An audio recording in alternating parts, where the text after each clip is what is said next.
Hey everyone, Mike Linares here, and welcome to the Code Blue podcast brought to you by Holly Blue, the first one and only social media app created by nurses, specifically for nurses. So think of this as a community made just for you. You guys can download the app and connect with nurses in your area and also boost your knowledge and career. So with me today is the one and only Alexis Nicole from the Nurse Nook, or just the Nurse Nook. She has a huge YouTube channel and IG handle helping new grad nurses navigate their journey. So go ahead and follow her at Nurse Nook on YouTube and on Instagram at Alexis Nicole with 2 A's. So welcome. Thank you. Thank you for having me, Mike. I'm really excited to be here and talk to you guys today. For sure. I know it's been a long time coming. I remember following you, I think like 2 or 3 years ago. And I'm like, oh man, we definitely need to like collab. So it's finally happening. Funny, I definitely used to watch the SimpleNursing videos to get through school myself. Get out of here. Really get to collab years later. When did you graduate from nursing school? So I actually graduated 2 separate times. Oh, really? I did a concurrent program. Okay. Getting my ADN and my BSN at the same time. Oh. So I graduated with my ADN in August of 2017. Mm-hmm. And then the following semester, I graduated with my BSN in 2018. Okay, nice. So you started actually working as a practicing nurse like around 4 years ago? About 3 or 4? October made 3 years for me. So oh, nice. Okay. I started working with my ADN in October of 2017. And then I got my BSN, stayed at the same job, and then ended up moving to Texas. So officially just made 3-year mark. Nice. Very, very cool. Okay. So I want to give the audience, we love to tell, relate to new nurses and, trying to help new nurses like navigate their path. So one of the biggest questions we always ask a lot of hosts or featured guest hosts like yourself is, why did you choose nursing? That's a big question. Oh, this is actually like a really long answer. I was one of those kids in high school where I felt like by sophomore year, I needed to know my entire life plan. Yeah. I'm like, where am I going to be in 20 years? What am I going to be doing? I was very anal about knowing every single step of my life. Mm-hmm. Looking back now, I didn't know anything as a sophomore. I thought at that point that I had to have everything figured out. Now I'm 25 years old and I still barely have anything figured out. And so it's funny to look back and think that I knew about myself back then. But yeah, what did you want to do back then? Like veterinarian or MD or so rocket scientist? I say that if I wasn't a nurse, I would have been an astronaut. Yeah. Did in like astronomy. Really? I really love learning about space. Like if you look at my Netflix log, it's all like things you would like, and it's all like the universe. Wow, nice. Spacious. I just really am fascinated by that. But my initial plan. So what I used to do was search like highest paying jobs. And yeah. Of course, towards the top of the list was always being a doctor, and I'm like, okay, I'm going to be a doctor. I'm going to make lots of money. Mm-hmm. So my initial plan was to become a pediatrician, just because I liked it, and I've always had this thing since I was a child. I was obsessed with babies, and so I'm like, okay, that's perfect. I'll be a pediatrician. I'll take care of kids. Everything will be fine. Kids are cute. Fine. Mm-hmm. I started looking up the plan of what it takes to become a pediatrician and how many years of school it takes, and the icing on the cake for changed my mind was finding out that in medical school you had to dissect cadavers. Oh, yeah. I can't do it. I can't do it. Really? Like and then wow, was it just like the dead person part or was like the blood? No, blood doesn't bother me. It's just dead. Oh my God, it drove me crazy. Honestly, even in anatomy lab when I was doing my prereqs, I could not even touch the cats. Like the cats that you have to dissect. Really? Oh my God. dissect it. I sat there, I watched everybody do it. I could physically not put my hands on a dead cat. It still freaks me out to this day. Was it like the dead part, or was it just the? It's just the dead part Okay, that all just right, it gave me the heebie-jeebies. So that was the one deciding factor for me. all right. I can't do it. Turns out, like as I started doing anatomy, I learned that you still have to touch dead things anyways. So I'm like, I guess. But looking back, I'm so glad I didn't go the MD route, just Yeah. because like I think I completely like fit in the field of nursing. Yeah, That, it's funny you say that, because I meet a lot of either physician assistants or nurses that went nurse practitioner route that were supposed to go like, MD route. And it's funny because I never wanted to be a nurse ever. I've always wanted to be like PA. And I didn't even know that nurses had nurse practitioners like way back when, when I was like 21, I thought I knew everything as an EMT. And I'm like, oh, I was even talking to my EMT buddies, like, no, don't be a nurse. You do not want to be a nurse. I didn't even know what the heck a nurse was. I thought a nurse was just in a nursing home. I didn't really know. So, yeah. So that's really cool, because a lot of people start their journey, doing MD or wanting to like, think that this is the only way, like Grey's Anatomy, right?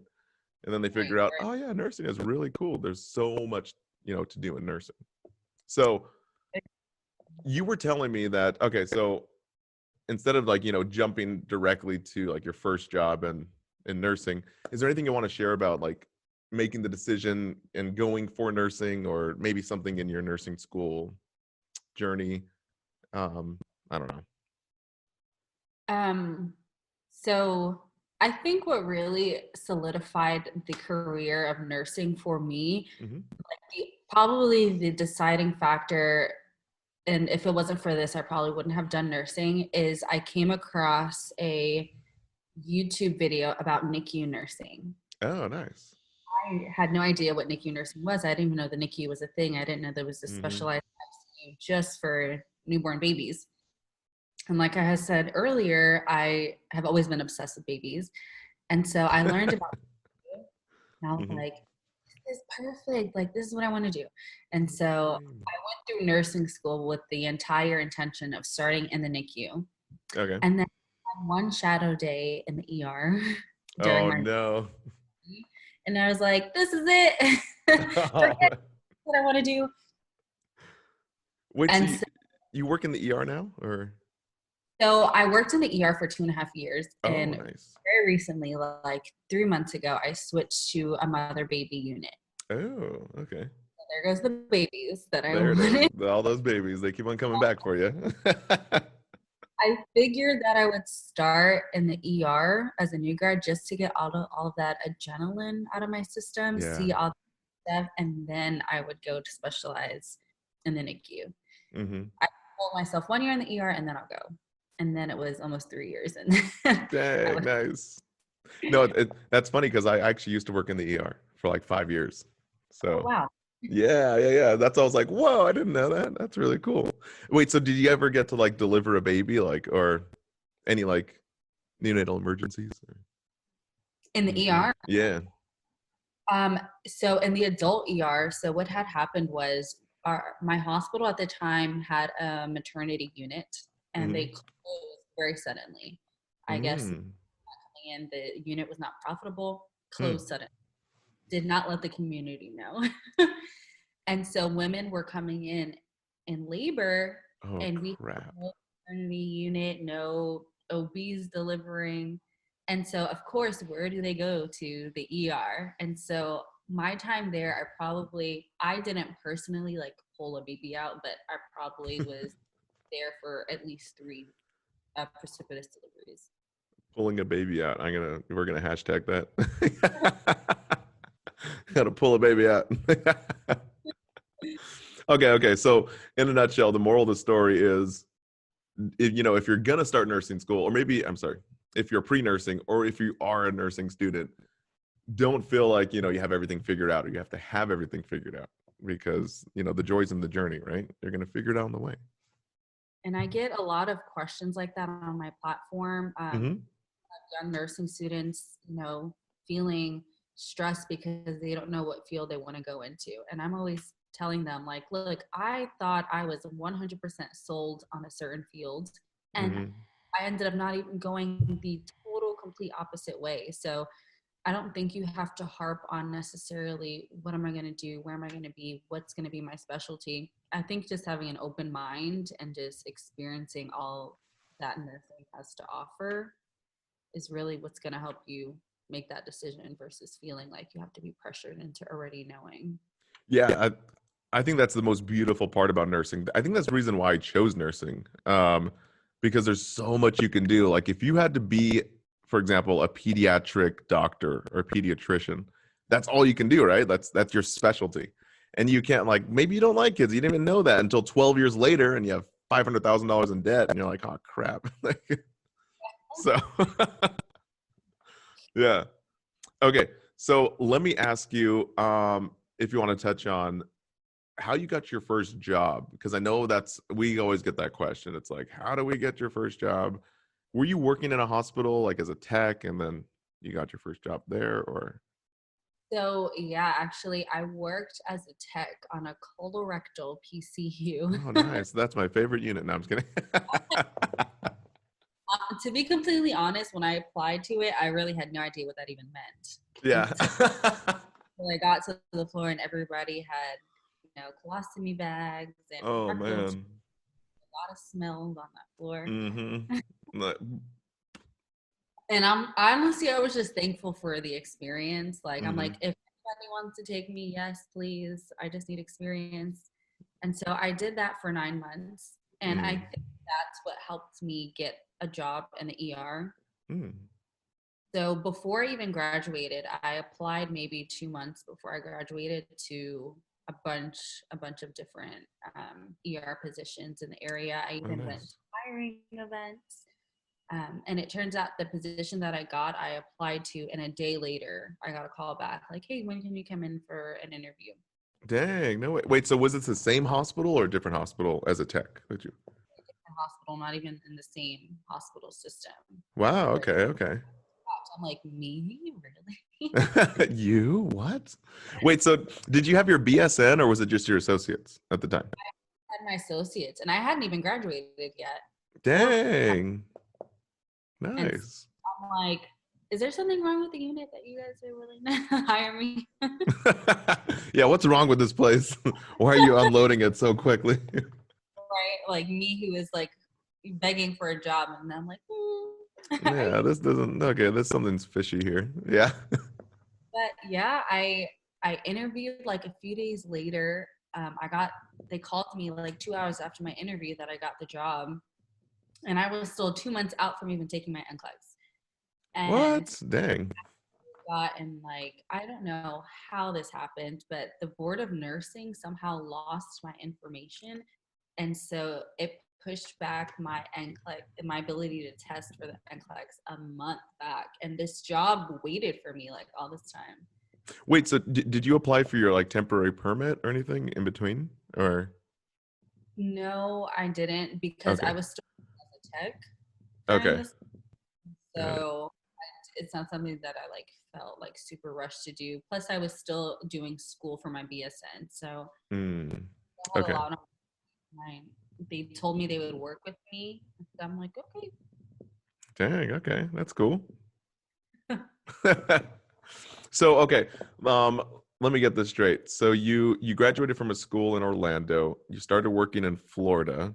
Um, and then any like any tips or I know this is like a really broad question, but any tips or tricks for new grad nurses or someone who wants to work in an ER that's only worked on a colorectal unit and has never worked in like an acute care setting. Um, I don't know. Um, I honestly would say get familiar with your BLS and ACLS, because especially in the ER that I worked in, and this is adult ERs across the country, you're gonna have a lot of codes. When Mm, something happens down, somebody's found down, everybody goes to the ER first. And so I had multiple codes every single day. that I worked in my ER. And so I Really? became very fluent with ACLS, the medications that you have to give. And so that is like a great stepping stone to really Okay. giving yourself a start getting on that unit, because you're already familiarizing yourself with all these meds, the compression of breath ratios. Because when you jump in a code for the first time, you're just scared. You can't remember anything. And Mm-hmm. so you like drill that into your head. It's almost like second nature. Like after you do it so much, like, we're going to do this. We give 50 milligrams of this and bicarb, whatever it is. And so just having that information already in your head when you see it in person, it's just going to build off of that. Nice. Okay. So yeah, tip number 1, know your ACLS, know your BL. What about PALS? Did you have Oh, any? Did you have to code any? I did in the ER, which is kind of sad. honestly, frequently, unfortunately. Really? So in Florida, I did only, I did a general ER. We rarely had kids. If we did, they went to like a rapid treatment area for like, sore throat, runny nose, things like that. And so it was rare that I got kids in that ER. But my Mhm. most recent job was in a pediatric trauma center Oh crap!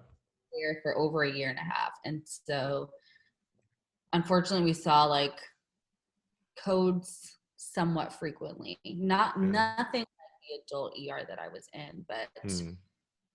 it's always a lot harder on you when it's the kids, and so it sticks out more. Dang. Let me get this straight. You worked in Orlando or like Florida area for how long? For a year? Year and a half? Yeah, I worked there for exactly like 13 months. Oh, exactly. Okay, nice. And then what gave you the I guess what was your like epiphany or that, that come to Jesus moment where you're like, "Oh, I can move to Texas and Houston." So why I chose Houston is I actually used to live here. I lived in Houston or the outskirts of Houston for 3 years. I went to high school here, Hmm. and I ended up moving to Florida my senior year. And so I was familiar with the area, and I was familiar with the medical center that they had here, and knew it was one of the biggest and best medical centers in the nation. And they have a ton of opportunities here. And of Hmm. course, it was a lot better than Florida. A lot better. Yeah, yeah. Everybody So is awful when it comes to pay proper. yeah, so for all the listeners, if you guys don't know, Florida is one of the lowest paying, other than a few other states in the Midwest. But yeah, Yeah. pretty And low. so when I was talking to the recruiter on the phone, she told me what they were offering. And I was like, seriously? You're like, word? What? Okay, that's a fact. So yeah, key takeaway number 2, money over everything. No, I'm just kidding. I'm joking. So yeah. No, it's funny because they always say that California, specifically in San Francisco and New York, is the 2 top paying. Other than like, going to Alaska for like a travel contract, which no one wants to go to. But Right. This yeah. is why they Exactly. And any tips or recommendations or anything that you have for just general new grad nurses or someone who wants to, I don't know, switch, I don't know, anything. So one of my biggest tips that I found that Hmm. I I personally practice, whether I'm starting on a new unit or just my day-to-day life, I carry around like a tiny little notebook. I call it my little Bible. Nice. I just recently got off orientation on my current unit, and so I had to make a whole nother new Bible for this unit. So during my orientation, every time my preceptor would tell me something new, something I was not familiar with, a new policy, a procedure, I wrote it down in there. I feel that if you have like a little resource book or something that Hmm. you can refer to, it makes life a whole lot easier. So instead of having to find somebody to ask, like, hey, I know somebody told me this before, but I can't remember, you can use that as your own resource so that you don't have to always, seek help. It makes you a lot more efficient, and Mm. it helps and drill it into your brain because you're writing it, you're reading it. Yeah. Like certain medications in there. I'll put certain protocols like for hypoglycemia, whatever it is, something that I can refer back to quickly, especially if I'm on the go, nobody around me knows the answer. I'm like, ooh, I have the answer. My preceptor told me this. Nice. Yeah, very cool. Yeah, I mean, like, I always tell students, especially, transferring units like you did, the hardest thing is to get down information that you should know, like, the top 50 frequently asked questions or things that you're always going to have to do. Specifically, like your unit, fetal heart monitoring, know what D cells are and when a baby's in distress and things like that. What was I going to say? Oh, yeah. One of the biggest things that that people don't know is you have to see information 5 to 7 times before it's in your brain. So yeah, having your little resource book, flip through it. So you should make like these like little like nursing badge cards that you should put like, that'd be kind of cool. That is, I don't know. I couldn't narrow down the information to fit. You should put the whole Bible on the that. No, I'm just kidding. It'll be way in depth. All right. And then very last, to kind of wrap this up, any other, or what are your future nursing goals, or I guess in the long term? Ooh. So I have a very concrete plan. Oh, again, not this plan again. The astronaut nurse. You're gonna worse on the space. I'm going to Mars and I'm going to start an urgent care there. Exactly, yes. I don't want to like exactly say like what it is I'm working towards because I'm kind of superstitious in that sense. But I will say my plan, I'm currently on a mother baby unit right now. This is not my forever home. This is a stepping stone for me. I really wanted to do this just to learn more about the process of postpartum and newborn infants, how to care for mothers, learning a lot about breastfeeding, which I'm completing all of those things. I'm learning a ton. And so I have something that I would like to do after this and work in for at least 2 years. And in 2 years, God willingly, I'll be starting NP school. Oh snap! You already manifest. You put the intention into the universe. It's gonna manifest. Listening. Yeah. The universe is will conceive very sure. What's the timeline on this? 1.5 years, 2 years, or next year, next semester? So hopefully by next year, I'll be able to transfer to the unit, and then from there, hopefully like absorb as much information as I can because I want to be like a very thorough provider and really know my stuff because as a nurse, a lot of times I question myself. I felt like there was so much information to learn, especially in the ER where you see like everything A to Z. It's hard to be specific with your learning because there's so much to learn about. And so the unit that I want to go to is very specialized. And so I hope to get very, very knowledgeable on that specific set of things to learn. And hopefully after 1.5 to 2 years working there, I'll be starting NP school. And hopefully by the time I'm 30 years old, I will be a practicing nurse practitioner. Woo woo. Yeah, yeah. Oh. Maybe NP, but we'll see. What, a baby MP you said? Wait, okay, so hopefully by that time, COVID will be over. Maybe we'll have 5 years left. I don't know. As long as I graduate before that, on my deathbed, I can, wear my robe. There you go. Yeah, yeah. All right. That pretty much wraps it up, unless you have anything else you want to add. No, I think you covered everything. All right. Well, thank you, Nurse Nook, also known as Alexis Nicole. You guys can follow her on her YouTube channel at Nurse Nook or on Instagram at Alexis Nicole with the double A's for all your all your new grad nursing tips and tricks. Thank you guys so much for listening to the Code Blue podcast. Don't forget to download Holly Blue, the one and only nursing app for nurses created by nurses.